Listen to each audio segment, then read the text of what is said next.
بات اسلامی سے متعلق، مودودی سے متعلق۔ اب ہر مسئلے کی وضاحت کے لیے میرے پاس ٹائم بھی نہیں ہے اور آپ کے پاس تو ویسے بھی نہیں ہے، تو اچھی طرح ذہن میں یہ بات بٹھا لیجئے کہ ان کے جو مودودی صاحب کے نظریات تھے دو طرح کے ہیں، ایک ہے سیاسی، ایک ہے مذہبی۔ میں سیاسی نظریات کی بات نہیں کر رہا، میں مذہبی نظریات کی بات کر رہا ہوں۔ حضرت مولانا احمد علی لاہوری رحمۃ اللہ تعالی علیہ نے ان کو گمراہ لکھا ہے۔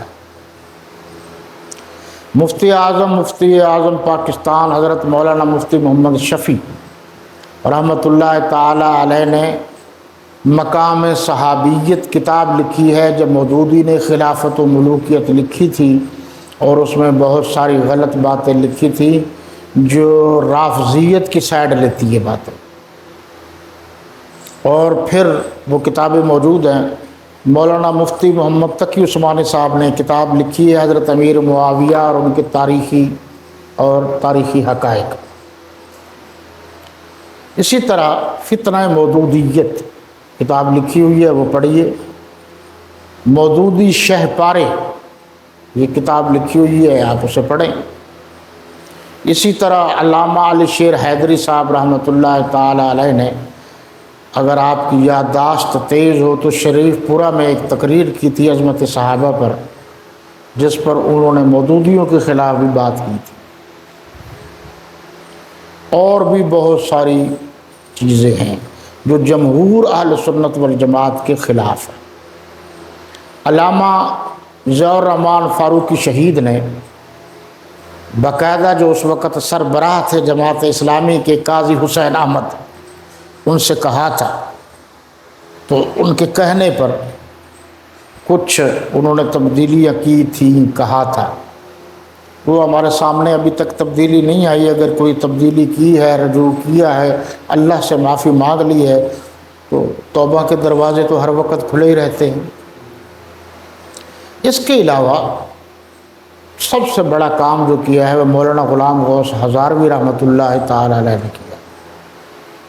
مولانا غلام غوث ہزاروی وہ بزرگ تھے جو مفتی محمود صاحب کو سیاست میں لانے والے تھے، اور مجھے یہ اعزاز حاصل ہے کہ میں نے ان کی زیارت بھی کی ہے، قدم بھی، پاؤں بھی دبائے ہیں اور بات چیت بھی کی ہے۔ بہت کم لوگوں کو علم ہوگا کہ اس وقت ایک نعرہ لگتا تھا، 100 یہودی ایک مودودی۔ تو یہ تاریخی باتیں ہیں، میں تو نہیں چھیڑنا چاہتا، لیکن اب جماعت اسلامی والے یا مودودی حضرات ووٹ لینے کے لیے آ جاتے ہیں اور ہمارے لوگوں کو خراب کرتے رہتے ہیں۔ یہ تو صحیح بات ہے، ان کو سیٹ ویٹ نہیں ملنی، یہ علیحدہ بحث ہے۔ مولانا غلام غوث ہزاروی رحمۃ اللہ علیہ نے 2 پیشین گوئیاں کی تھی۔ ایک تو مودودی مجھ سے پہلے مرے گا، اور پھر ایسا ہی ہوا۔ نمبر 2 انہوں نے کہا یہ جن کا ہے ادھر مرے گا، وہ غیر ملک میں مرا تھا۔ یہ چیزیں آپ یاد رکھیں۔ اس کے علاوہ انہوں نے ایک دفعہ مولانا غلام غوث ہزاروی رحمۃ اللہ علیہ پر قاتلانہ حملہ بھی کیا تھا، اللہ نے ان کو بچایا۔ اور یہاں یہ ایک بات میں کر رہا ہوں، یہ بھی تاریخی بات ہے، اچھی طرح آپ ذہن میں بٹھا لیجئے، اپنے بزرگوں کا بھی آپ کو پتہ ہونا چاہیے۔ امیر شریعت بطل حریت سید عطاء اللہ شاہ بخاری رحمۃ اللہ تعالی علیہ کا بڑا بیٹا، جس کا نام تھا سید عطاء المنعم شاہ بخاری، مشہور تھا سید ابو معاویہ ابو ذر بخاری، وہ کئی دنوں تک بیٹھک میں، یعنی اپنے کتابوں والے کمرے میں بند رہے، بس صرف باہر نکلتے ضرورت کے لیے، حاجت وغیرہ کے لیے، کھانا کھاتے، اور پھر حضرت شاہ جی یعنی بڑے شاہ جی جب دورے سے، تبلیغی دورے سے واپس تشریف لائے تو گھر والی نے کہا کہ ذرا بیٹے کو سمجھاؤ، ان کو محبت میں حافظ جی کہتے تھے۔ یہ 2-3 چیزیں بڑی ضروری ہیں کہ شاہ جی کا سارا گھرانہ سارے ہی حافظ ہیں، اب تک چلا آ رہا ہے، اور پھر سارے ہی خوبصورت ہیں۔ اور پھر سارے حضرت حسین کی طرح غلط بات کے خلاف ڈٹ جاتے ہیں اب بھی. آپ چیک کریں، میرا تو واسطہ رہتا بھی ہے، رہا بھی ہے، مستقل میں رہا ان کے ساتھ. 4 سال اتنے سخت آدمی کے ساتھ گزارنا اور بحث کرنا. کوئی خالہ جی کا گھر نہیں ہے. میں تو اب بھی گیا تھا، 2-3 گھنٹے علیحدہ بیٹھ کر بہت ساری باتوں پر گفت و شنید ہوئی. اچھا بہرحال وہ انہوں نے کہا اس کو سمجھاؤ. انہوں نے کہا حافظ جی کیا ہوا ہے آپ کو؟ آپ کی امی شکایت کر رہی تھی کہ آپ کمرے سے باہر ہی نہیں نکلتے، کہیں نہ جاتے ہیں نہ بات کرتے ہیں، بس یہ کام کرتے ہیں. انہوں نے کہا ہاں وہ حضرت امیر معاویہ سے متعلق کوئی بات تھی تو میں تاریخ کو پڑھ رہا ہوں تو فلاں نے یہ لکھا ہے، فلاں نے یہ لکھا ہے، فلاں نے یہ لکھا ہے، فلاں نے یہ لکھا ہے. بہت غلط باتیں لکھی ہوئی ہیں. امیر شریعت سید عطاء اللہ شاہ بخاری رحمۃ اللہ تعالی علیہ نے فرمایا، حافظ جی پیار سے کہتے تھے نا، بیٹا میں نے تو سمجھا تھا کہ تو عالم اور فاضل بن گیا ہے، مجھے تو اب یقین ہو رہا ہے کہ کچھ بھی نہیں ہوا. ارے پگلے، صحابہ کرام کو تاریخ کی کتابوں میں نہیں دیکھا جاتا، صحابہ کرام کو قرآن کے اوراق میں دیکھا جاتا. جب تک مسلمانوں کو یہ بات سمجھ میں نہیں آئے گی گاڑی نہیں چلے گی. اب حکیم حنیف اللہ جو کچہری روڈ ملتان میں ان کی دکانیں ہیں، اس دور میں حضرت لاہوری، مولانا غلام غوث ہزاروی، مولانا عبداللہ بہلوی، مولانا عبداللہ درخواستی، مولانا عبید اللہ انور بچے تھے لیکن ساتھ آتے تھے، مولانا مفتی محمود، چوٹی کے عالم. ان کی میٹنگ تھی، جمعیت علماء اسلام کی بات کر رہا. جب ان کی میٹنگ تھی تو میٹنگ میں سب کے سب مولانا غلام غوث ہزاروی پر سوار ہو گئے.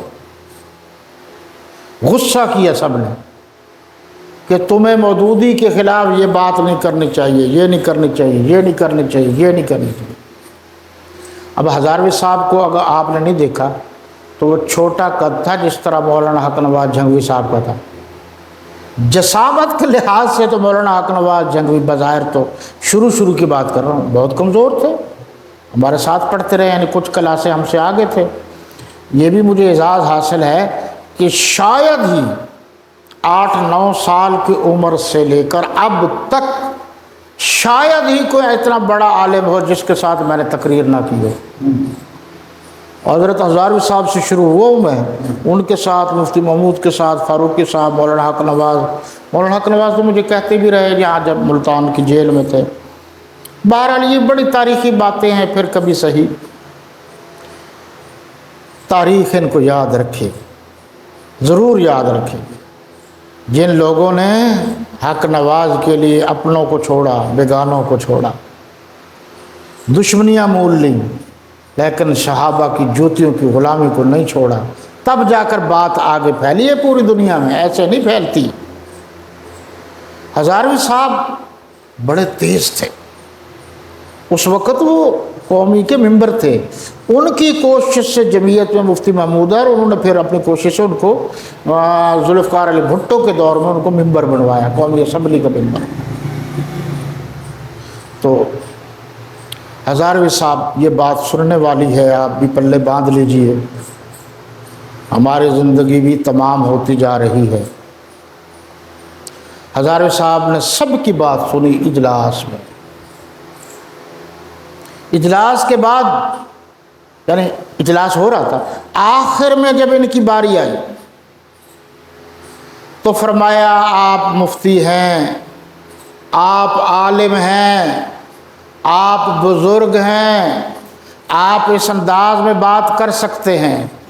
میں تو صحابہ کرام کے دروازے کا نوکر اور چاکر ہوں، جو اس طرف دیکھے گا میں کتے کی طرح بھونکوں گا. سمجھنے کی کوشش کرو، صحابہ کرام کے گھر کے دروازے کی طرف جو توہین کے نقطہ نظر سے، تضحیق کے نقطہ نظر سے دیکھے اور پھر کوئی رعایت کر جائے تو یہ قرآن کے خلاف ہے. ایسا شخص ہمارے نقطہ نظر کے مطابق بغیرت ہوگا. بڑی باتیں مولانا مودودی صاحب نے بہت کچھ لکھا ہے اور بہت کچھ غلط لکھا ہے، اس لیے ہم ان کی غلط باتوں سے قطعاً اتفاق نہیں کرتے۔ جو صحابہ کرام کی کسی زمرے میں بھی مخالفت کرے گا ہم اس کی تائید نہیں کر سکتے۔ اگر میرا باپ بھی اٹھ کر آ جائے اور صحابہ کرام کی توہین کرے ہم برداشت نہیں کریں گے۔ میرا استاد بھی اٹھ کر آ جائے، قرآن کے اصول اور ضابطے کے مطابق قرآن نے صحابہ کرام کے ایمان کو معیار قرار دیا ہے، اس لیے کسی صورت ہم اللہ رسول کے بعد سب سے بڑا بزرگ صحابہ کرام کو مانتے ہیں۔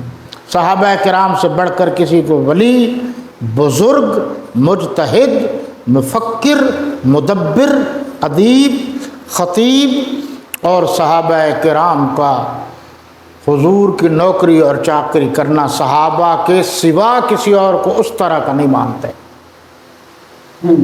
یہ تمام مسلمانوں کا عقیدہ ہے۔ آگے آپ لوگ بہتر جانتے ہیں، تو لہٰذا میری درخواست ہے کہ صحابہ کرام کا مخالف، صحابہ کرام کا دشمن، صحابہ کرام کا عدو کسی شکل میں آئے، کسی شکل میں آئے، آپ کو نہیں پتہ چلتا، ہمیں تو چال سے پتہ چل جاتا ہے کہ بہت سے روپ بدل کر صحابہ کرام کی مخالفت کرتے پھرتے ہیں۔ میں نے بہت سارے لوگوں کا نام لیا جن میں ایک وہ جہنمی بھی تھا، انجینئر محمد علی جہلمی جہنمی۔ ہم برداشت نہیں کر سکتے۔ اب آپ سوچیں گے کیوں برداشت نہیں کر سکتے؟ جب کسی انسان کو کسی مقصد، مشن